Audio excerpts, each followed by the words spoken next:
ಆಗಿ ಶಾಂತೇಶ್ ನಿಜವಾಗಿಯೂ ಶಾಂತಮೂರ್ತಿ. ನೋಡಿ, ಅವರಿಗೆ ನಾನಂದ್ರೆ ಪಂಚಪ್ರಾಣ. ಕಲಿಯುಗ ತುಂಬಾ ಕೆಟ್ಟು ಬಿಟ್ಟಿದೆ ಅಮ್ಮ. ಹೆಣ್ಣು ತನ್ನ ತೋಳಿಗೆ ತಾಳಿ ಕಟ್ಟಿಸೋಕು ಮುಂಚೆ ನಂಬಿದ್ರು ವ್ಯರ್ಥ. ಜೀವಿತ ನೂರಾರು ಹೆಣ್ಣಿನ ಜೀವನ ಹಾಳಾಗುತ್ತೆ ಕಂಡಿದ್ದೇನೆ. ಮತ್ತೆ ಹೇಗೆ ಜೀವಿತ ಪೇಪರ್ನಲ್ಲಿ ಓದುತ್ತೇವೆ. ಇಂಥ ಅನೇಕ ಕೇಸ್ಗಳನ್ನು ಕೂಡ ನಾನು ಹ್ಯಾಂಡಲ್ ಮಾಡಿದ್ದೇನೆ. ಅದೇನೇ ಇರಲಿ, ಶಾಂತೇಶ್ ನನ್ನ ಪರೀಕ್ಷೆಯಲ್ಲಿ ಪಾಸ್ ಆದ್ರೆ ಮಾತ್ರ ಮುಂದೆ ಮದುವೆ ವಿಚಾರ. ನನ್ನ ಮುದ್ದು ಶಾಂತೇಶ, ನಿಮ್ಮ ಪರೀಕ್ಷೆಯಲ್ಲಿ ಖಂಡಿತವಾಗಿ ಪಾಸ್ ಆಗೇ ಆಗ್ತಾರೆ. ಅಲ್ಲಿ ನೋಡಲಿ, ನೆನ್ಸೋದ್ರಲ್ಲಿ ಅವರೇ ಬಂದ್ಬಿಟ್ರು.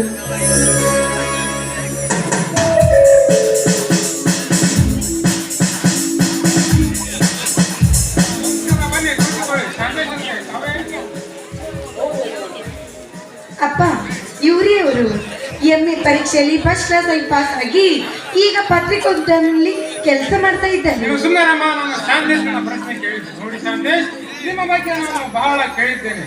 ನೀನೊಬ್ಬ ಉತ್ತಮ ಸಾಹಿತ್ಯಗಾರ, ಪ್ರೆಸ್ ರಿಪೋರ್ಟರ್ ಅಂತ ತಿಳಿದುಕೊಂಡಿದ್ದೇನೆ.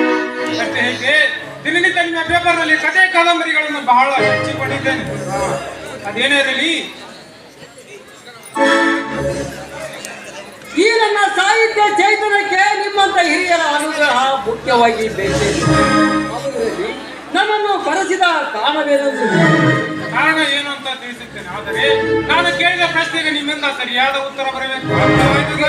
ಹೇಳಿ ಯಜಮಾನ್ರಿ, ಯಾವುದೂ ನಿಮ್ಮ ಪ್ರಶ್ನೆ? ನನ್ನ ಮಗಳನ್ನು ನೀನು ಬಹಳ ಪ್ರೀತಿಸಿದ್ದಂತೆ ಮಗಳು ಕೂಡ ಅಷ್ಟೇ ನಿನ್ನನ್ನು ಮೆಚ್ಚಿಕೊಂಡಿದ್ದಾಳೆ. ಅವಳು ಹೇಳಿದಕ್ಕೆಲ್ಲ ಒಂದು ನಿರ್ಬಂಧ ಬೇಕಲ್ಲ. ಅಂದರೇನು ನಿಮ್ಮ ಮಾತಿನ ಅರ್ಥವಿಷ್ಟೇ ಶಾಂತೇಶ್. ನಿನ್ನ ಘನತೆ ಗೌರವ ಬಗ್ಗೆ ನಾನು ವಿಚಾರಿಸಿದೆ ಅಷ್ಟೇ. ನಿನಗೆ ತಂದೆ ತಾಯಿ ಇದ್ದಾರೇನು? ನನಗೆ ತಂದೆ ತಾಯಿ ಇಬ್ಬರು ಇಲ್ಲ. ಒಬ್ಬಳು ಮುದ್ದಾದ ತಂಗಿ ಇದ್ದಾಳೆ. ನಿಮಗೆ ಕಾರು ಬಂಗ್ಲೆ ಅಂತ ಏನಾದ್ರು ಇದೇನು? ಏನು ಸರ್, ಹೀಗೇನು ಕೇಳ್ತಾ ಇದ್ದೀರಾ? ನನಗೆ ಅಪಹಾಸ್ಯ ಮಾಡುತ್ತೀರೋ ಅಥವಾ? ನೋಡುವ ಮಿಸ್ಟರ್ ಶಾಂತೇಶ್, ನಿನ್ನನ್ನು ಅಪಹಾಸ್ಯ ಮಾಡುತ್ತಿಲ್ಲ, ನಿನ್ನನ್ನು ಪರೀಕ್ಷೆ ಮಾಡುತ್ತೇನೆ ಅಷ್ಟೇ. ನಿಮಗೆ ಕಾಯಂ ಖಾತೆ ಸರ್ಕಾರಿ ನೌಕರಿ ಏನಾದ್ರು ಇದೇನು? ಇಲ್ಲ ಸರ್, ಸರ್ಕಾರಿ ನೌಕರಿಗಾಗಿ ಬಹಳಷ್ಟು ಪ್ರಯತ್ನ ಪಟ್ಟೆ, ಆದರೂ ಫಲ ಸಿಗಲಿಲ್ಲ. ಈಗ ಖಾಸಗಿ ಸಂಸ್ಥೆಯಲ್ಲಿದ್ದ ನೌಕರಿಯಲ್ಲಿ ನನಗೆ ತೃಪ್ತಿ ಪಡುವಷ್ಟು ಸಂಬಳ ಮಾತ್ರ. ಅಂತೂ ನಾನು ಕೇಳಿದ ಪ್ರಶ್ನೆಗೆ ನಿಮ್ಮಿಂದ ಸರಿಯಾದ ಉತ್ತರ ಬರಲಿಲ್ಲ. ನೋಡಿ ಮಿಸ್ಟರ್ ಶಾಂತೇಶ್, ನಿಮ್ಮ ಮನೆಗಿದ್ದ ನಾಯಿಯನ್ನು ಹುಬ್ಬರಿಗೆ ಮೇಲೆ ಕೂರಿಸಿದ್ರೆ ಅದಕ್ಕೇನು ಶೋಭೆ ಕಾಣುವುದೇನು? ದಯವಿಟ್ಟು ನೀವು ಈ ರೀತಿ ಸುಮ್ಮನೆ ಬಿಟ್ಟಲ್ಲ, ಮಾತಾಡು. ಈಗ ವಿಷಯ ನೋಡಿ ಸರ್, ನಾನು ನಿಮ್ಮ ಆಸ್ತಿ, ಅಂತಸ್ತು, ಕಾರು, ಬಂಗಲೆ ಎಲ್ಲ ನಿಮಗೆ ಇರಲಿ. ಆದರೆ ನಾನು ಮಕ್ಕಳನ್ನು ಪ್ರೀತಿಸಿದ್ದು ನನ್ನ ಹೃದಯದಲ್ಲಿ ನೆಲೆಸಿರುವ ಅವಳ ನನ್ನ ಪವಿತ್ರ ಪ್ರೇಮಕ್ಕಾಗಿ. ಏನೇ ಹೋಲಿಸಿ ಮಾತನಾಡಿದರೂ ನನ್ನ ಪದ್ಮಳ ಪ್ರೇಮವನ್ನು ದೂರ ಮಾಡಲು ಯಾರಿಂದಲೂ ಸಾಧ್ಯವಿಲ್ಲ. ಈಗಲಾದ್ರೂ ಅರ್ಥವಾಯ್ತೆ? ಹೌದಪ್ಪ, ಶಾಂತೇಶ್ ಹೇಳೋ ಮಾತು 100% ಸತ್ಯ. ನೋಡಪ್ಪ, ನನಗೆ ಬೇಕಾದವರನ್ನ ಮನೆ ಕರೆಸಿ ಈ ರೀತಿ ಅವಮಾನ ಮಾಡೋದು ಸರಿಯಲ್ಲ. ಶಾಂತೇಶ್, ನಿಮ್ಮನ್ನ ಮನೆ ಕರೆಸಿ ನಾನು ದೊಡ್ಡ ತಪ್ಪು ಮಾಡ್ಬಿಟ್ಟೆ. ದಯವಿಟ್ಟು ನನ್ನ ಕ್ಷಮಿಸಿ. ಇಬ್ಬರಿಗೀಗಾದ್ರೂ ಅರ್ಥವಾಯ್ತೆ? ಕಾಗೆಗೂ ಮತ್ತು ಕೋಗಿಲೆಗೂ ಏನು ಸಂಬಂಧ ಅಂತ? ಕೋಗಿಲೆಯ ಮೊದಲ ಬಾಂಧವ್ಯವನ್ನು ನೀವು ಚೆನ್ನಾಗಿ ಅರ್ಥ ಮಾಡಿಕೊಂಡಿರುವಂತ ಕಾಣುತ್ತದೆ. ಹಾಗೆ ಕೆಟ್ಟ ಪಕ್ಷಿಯಾದರೂ ಕೋಗಿಲಿಗೆ ಜನ್ಮ ನೀಡಿದ ಪುಣ್ಯ ಪಡೆದುಕೊಂಡಿರುತ್ತದೆ. ಅದು ಗೊತ್ತೇ ನಿಮಗೆ? ನೀವೇನೇ ಹೋಲಿಸಿ ಮಾತನಾಡಿದರೂ ನನ್ನ ಪದ್ಮಳ ಪ್ರೇಮವನ್ನು ದೂರ ಮಾಡಲು ಯಾರಿಂದಲೂ ಸಾಧ್ಯವಿಲ್ಲ. ಕುಟುಂಬದಲ್ಲಿ ಎಷ್ಟೊಂದು ಒಪ್ಪಿಸಿಕೊಂಡರು ಹೇಗೆ? ನಿನ್ನ ಘನತೆ ಗೌರವ ಬಗ್ಗೆ ನೀನು ಕಾಳಜಿದ್ದವನಾದರೆ ಒಬ್ಬ ಶ್ರೀಮಂತರ ಮನೆತದ ಹೆಣ್ಣನ್ನು ಹಂಬಲಿಸುವುದು ಯೋಗ್ಯವೇ ಎಂದು ನಿಮ್ಮ ಮನಸ್ಸಾಕ್ಷಿಯನ್ನು ವಿಚಾರಿಸಿ ನೋಡು. ಈಗ ವಿಷಯ ಸರ್, ನಿಮ್ಮ ಮನವನ್ನು ನನ್ನ ಹೃದಯದಲ್ಲಿ ಇಟ್ಟುಕೊಂಡು ಪ್ರೀತಿಸುತ್ತಿದ್ದೆ.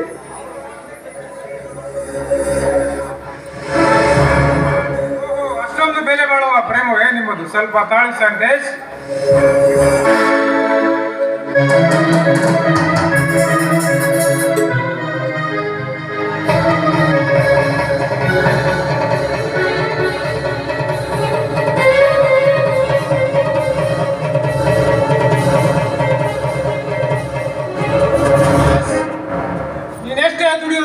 ಲೆಕ್ಕಿಸಲಾಗದಷ್ಟು ಹಣ ಈ ಬ್ಯಾಗಿನಲ್ಲಿದೆ.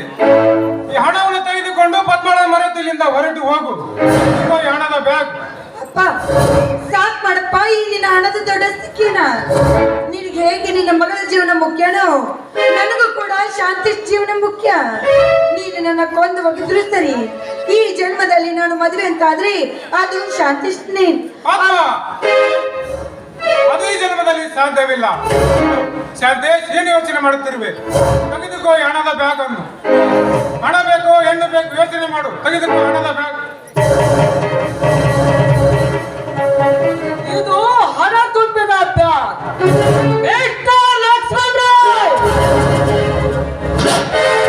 ಮಾತ್ರ ಕೊಡುವುದಿಲ್ಲ. ನೀನು ತುಂಬಿಕೊಟ್ಟಿರುವ ಈ ಹಣವನ್ನು ಗಳಿಸುವುದು ಏನು ಮಹಾ ಕೆಲಸವಲ್ಲ. ಮನುಷ್ಯ ತನ್ನ ಮಾನದ ಹಂಗು ತೊರೆದು ನಿಂತರೆ ಬಂದು ಕೈ ಸೇರುತ್ತದೆ ಈ ಹಣ. ಅದೇ ಒಂದು ಹೆಣ್ಣು ತನ್ನ ಸೀನದ ಗಂಟು ಬಿಚ್ಚಿ ಸೀರೆ ಬಿಚ್ಚಿದರೆ ಬಂದು ಸೇರುತ್ತದೆ ಈ ಹಣ. ಆದರೆ ಇಂಥ ಸದ್ಗುಣವುಳ್ಳ ಹೆಣ್ಣನ್ನು ಪಡೆಯಬೇಕಾದರೆ ನಾನು 10 ಜನ್ಮ ತಾಳಿ ಬರಬೇಕು.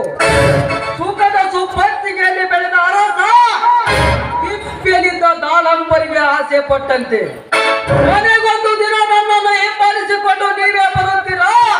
ನೆನಪಿಟ್ಟುಕೊಳ್ಳಿ, ಹಣ ತುಂಬಿದ ಬ್ಯಾಗ್. ಶಾಂತೇಶ್, ನನ್ನ ಮಗಳ ಹೊರ ಪರೀಕ್ಷೆಯಲ್ಲಿ ನೀನು ಫಸ್ಟ್ ಕ್ಲಾಸ್ ಆಗಿ ಪಾಸ್ ಆಗಿದ್ದೀಯ. ನಿಮ್ಮಿಬ್ಬರ ಮದುವೆಯನ್ನು ನಾನು ಅತಿ ಶೀಘ್ರದಲ್ಲೇ ನಿಶ್ಚಯ ಮಾಡುತ್ತೇನೆ. ಈ ಮಾತನ್ನು ನಿಜವಾಗಿ ಹೇಳ್ತಿದ್ರ? ಈ ಮಾತನ್ನ ನಾನ್ ನಂಬೋದೇನಪ್ಪ? ನನ್ನ ಮೇಲೆ ಅನುಮಾನವಿದ್ದರೆ ಶಾಂತೇಶ್, ನಿನ್ನ ಕೈಲಿದ್ದ ಆ ಬ್ಯಾಗ್ ಅನ್ನು ತೆಗೆದು ನೋಡು, ಅದರಲ್ಲಿ ಏನು ತುಂಬಿದೆ ಅಂತ. ಹೂವು, ಬಳೆ, ಅರಿಶಿಣ, ಕುಂಕುಮ ಅವೆಲ್ಲ ಮುತ್ತೈದೆ ಭಾಗ್ಯದ ಸೂಚಕಗಳು. ನೋಡು ಶಾಂತೇಶ್, ನನ್ನ ಮಗಳ ಕೈ ಹಿಡಿಯೋ ಗಂಡು ಹಣಕ್ಕೆ ಆಸೆ ಬೀಳ್ತಾನೋ ಅಥವಾ ಗುಣಕ್ಕೆ ಆಸೆ ಬೀಳ್ತಾನೆಂದು ನಿನ್ನ ಬುದ್ಧಿ ಪರೀಕ್ಷೆ ಮಾಡಿದೆ ಅಷ್ಟೇ. ಹೋಗ್ಲಿ, ಇದೇ ತಿಂಗಳ ಕೊನೆಯ ತಾರೀಕಿನಂದು ನಿಮ್ಮಿಬ್ಬರ ಮದುವೆ ನನ್ನ ಸ್ವಂತ ಖರ್ಚಿನಲ್ಲಿ ಮಾಡಿ ಮುಗಿಸ್ತೇನೆ. ಎಷ್ಟೇ ಆಗಲಿ ತಮ್ಮದು ವಕೀಲ ವೃತ್ತಿ ಅಲ್ಲವೇ? ನಾನೇನಾದ್ರೂ ತಪ್ಪು ರೀತಿಯಿಂದ ಮಾತನಾಡಿದ್ರೆ ಕ್ಷಮಿಸಿ.